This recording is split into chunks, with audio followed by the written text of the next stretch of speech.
Dan ini kita pasti banyak pertanyaan dari para jemaah. Sudah ada satu pertanyaan dari Bapak di sebelah saya. Bapak siapa Pak? Nama saya Dodi. Bapak Dodi, mangga silakan pertanyaannya disampaikan Pak. Assalamualaikum warahmatullahi wabarakatuh. Izin bertanya Pak Kiai. Ya.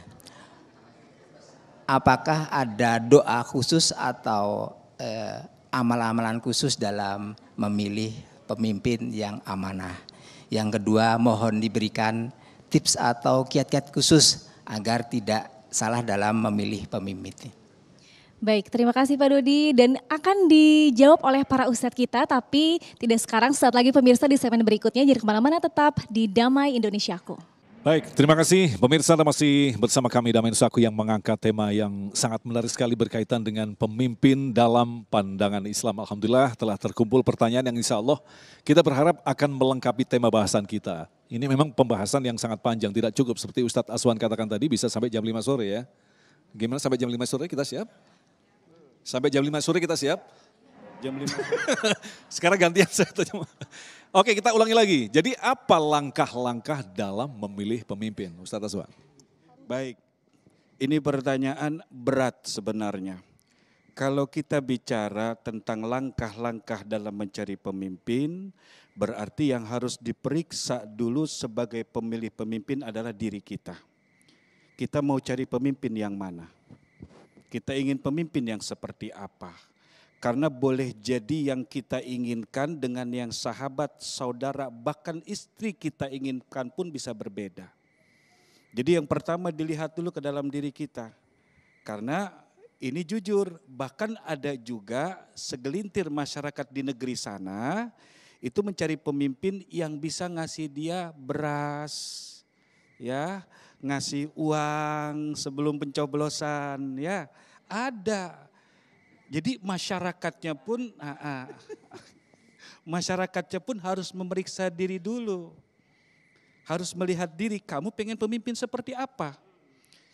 Kita mah bicara tentang pemimpin ideal, ngomong ini, ngomong itu. Ternyata diri kita sendiri jauh daripada hukum-hukum Allah. Karena itu masyarakat satu kaum mencerminkan tentang karakteristik para pemimpinnya. Kita pengen pemimpin yang profesional, maka otomatis kita pun harus menjadi seorang yang berusaha terus profesional.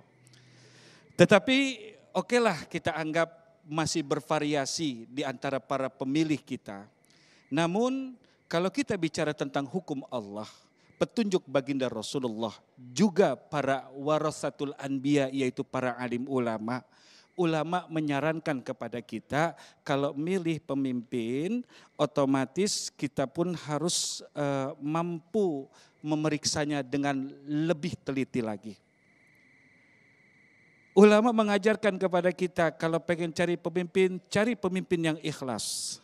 Nah ini susah, berat ya, cari pemimpin yang ikhlas. Bagaimana mungkin bisa menjalankan amanah kalau dia tidak ikhlas?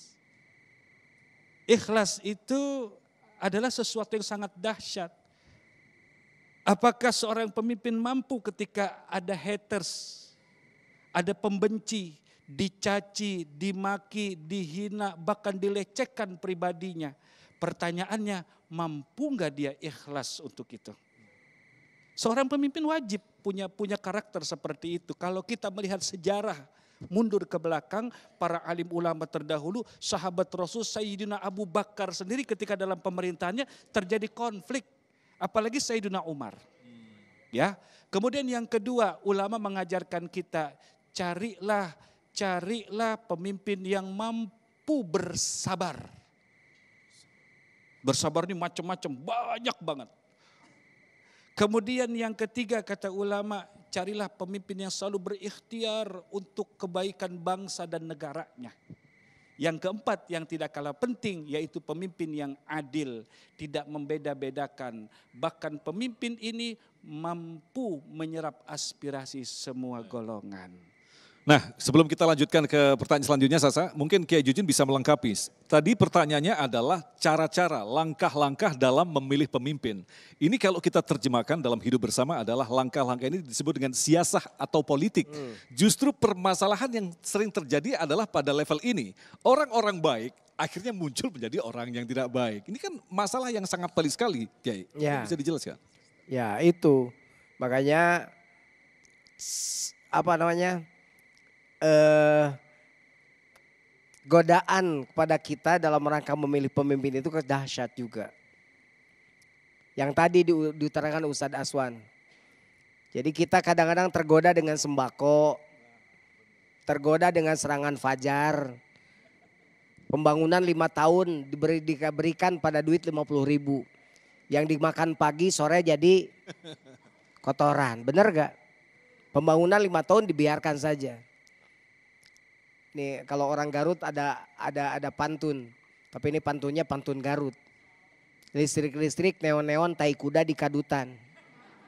Jal meutik ngajerit teu naon-naon asa beuteung kula ngagendutan. Yang kaya makin kaya, yang miskin makin miskin. Kenapa? Karena memang kepemimpinannya sudah diserahkan pada uang 50.000.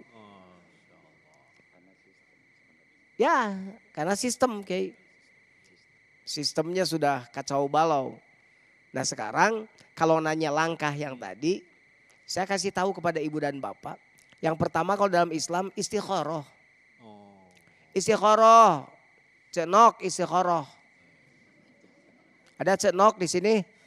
Ya istikharah. Pernah enggak kalau mau milih pemimpin istikharah dulu?